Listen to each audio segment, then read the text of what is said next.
ഇന്നലെ ബിന്ദു കൃഷ്ണ വെള്ളാപ്പള്ളിയെ സന്ദർശനവുമായി ബന്ധപ്പെട്ട് സോഷ്യൽ മീഡിയയിലൊക്കെ വ്യത്യസ്തങ്ങളായ അഭിപ്രായങ്ങൾ കണ്ടു.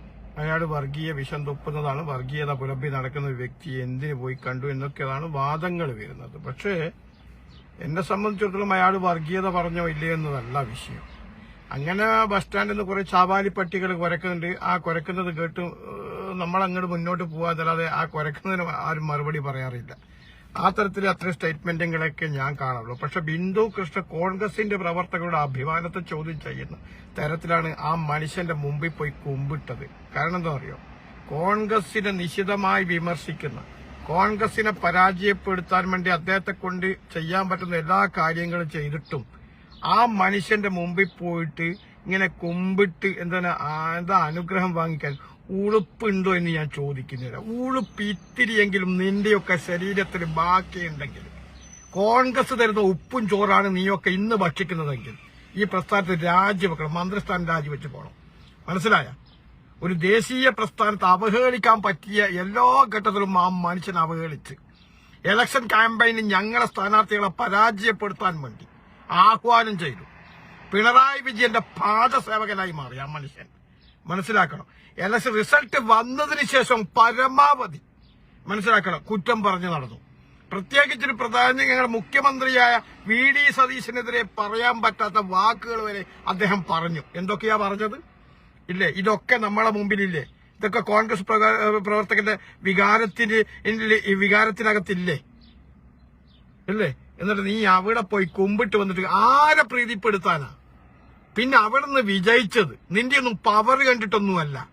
ഏത് കോൺഗ്രസിന്റെ കുത്തക സീറ്റ് തന്നു കഴിഞ്ഞാലും പരാജയപ്പെട്ടു പോകുന്ന നീയൊക്കെ വിജയിച്ച് കയറാനുണ്ടായ കാരണം എന്താണെന്നറിയോ?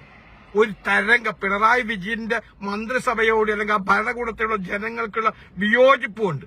പ്രത്യേകിച്ച് CPM-നകത്തുള്ള നല്ല മതനിരപേക്ഷതയെ പിടിക്കുന്നവരുടെ പിന്നെന്താ പറയുക വിയോജിപ്പിന്റെ ഭാഗമായിട്ട് നിനക്കൊക്കെ കുത്തിയത് കൊണ്ട് വിജയിച്ചതാ.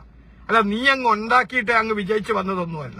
മനസ്സിലാക്കിക്കോട്ടെ. എന്നിട്ട് നീ ഇന്ന് മാധ്യമ പ്രവർത്തകർ ചോദിക്കുമ്പോൾ അതിന് വ്യക്തവും കൃത്യമായ മറുപടി പറയാതെ നീ വീണ്ടും കോൺഗ്രസിന്റെ പ്രവർത്തകരെ അവഹേളിക്കുന്ന തരത്തിൽ എന്താ നീ പറഞ്ഞത്? ക്ഷീരദിനാശംസകൾ. ആർക്ക് വേണോ നിന്റെ ക്ഷീരദിന ആശംസകൾ? ഉളുപ്പ് കെട്ട വർഗം, നാണും മാനും വേണം. ഇല്ലെങ്കിൽ അത് കുളിച്ചവന്റെ കുളത്തിൽപ്പെട്ടത് മുങ്ങാനെങ്കിലും ശ്രമിക്കും കേട്ടാ.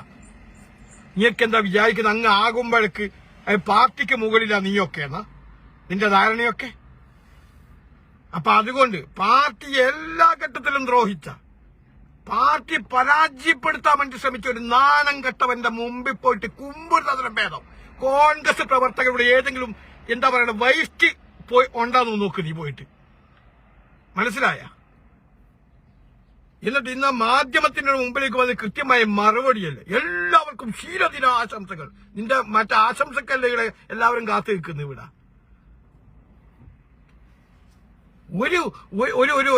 ഇവ ചിന്തിക്കേണ്ടെന്നറിയോ? ഏതെങ്കിലും ഒരു ഘട്ടത്തിൽ കോൺഗ്രസിന് അനുകൂലമായിട്ടുള്ള നിലപാട് ഇയാൾ സ്വീകരിച്ച് കോൺഗ്രസിന്റെ മുഴുവൻ സ്ഥാനാർത്ഥികൾ പരാജയപ്പെടുത്താൻ വേണ്ടി ഇയാൾ പ്രവർത്തിച്ച്, എന്നിട്ട് കോൺഗ്രസ് പ്രവർത്തകരുടെ രാവും പകലും കഷ്ടപ്പെട്ടിട്ട് വേർപ്പും ഇതൊക്കെ ഉണ്ടാക്കിയിട്ട് ഇവളൊക്കെ വിജയിപ്പിച്ചെടുക്കുമ്പോൾ ഇവളൊക്കെ അങ്ങ് മന്ത്രിസ്ഥാനത്തേക്ക് എത്തുമ്പോൾ യോഗ്യത ഉണ്ടായിട്ടാണോ മന്ത്രിസ്ഥാനത്തേക്ക് ഇവളെയൊക്കെ നിശ്ചയിച്ചത് പാർട്ടി? ഒരു പഞ്ചായത്ത് മെമ്പർ ആവാനുള്ള യോഗ്യത ഉണ്ടോ നോക്കിക്കഴിഞ്ഞാൽ, ക്വാളിറ്റി അളന്നു കഴിഞ്ഞാൽ? എന്നിട്ട് പാർട്ടി പ്രവർത്തകരെ വെല്ലുവിളിക്കുക, പാർട്ടിന്റെ മുഖത്ത് നോക്കിയിട്ട് കൊഞ്ഞനം കുത്തുക അല്ലേ? അയാൾ വർഗീയത പറഞ്ഞത് എന്നൊക്കെ നമ്മളെ വാദിക്കുന്ന വിഷയമൊന്നുമില്ല. അങ്ങനെ എത്രയോ ചാവാരിപ്പട്ടികൾ കുരക്കുന്നുണ്ട്.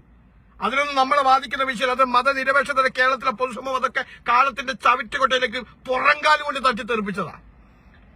അയാൾ ആ പറഞ്ഞതിനൊക്കെ SNDP-ന്റെ യോഗം പ്രസിഡന്റായ വിദ്യാസാഗറൊക്കെ മുമ്പേ പറഞ്ഞു വെച്ചിട്ടുണ്ട്. അതുകൊണ്ട് ഞങ്ങൾ കൂടുതലൊന്നും പറയണ്ട. ഇപ്പം തന്നെ ഇന്ന് തന്നെ എന്താ പറയുക, ഇന്ന് ഒരു സ്റ്റേറ്റ്മെന്റ് ഞാൻ കണ്ടു.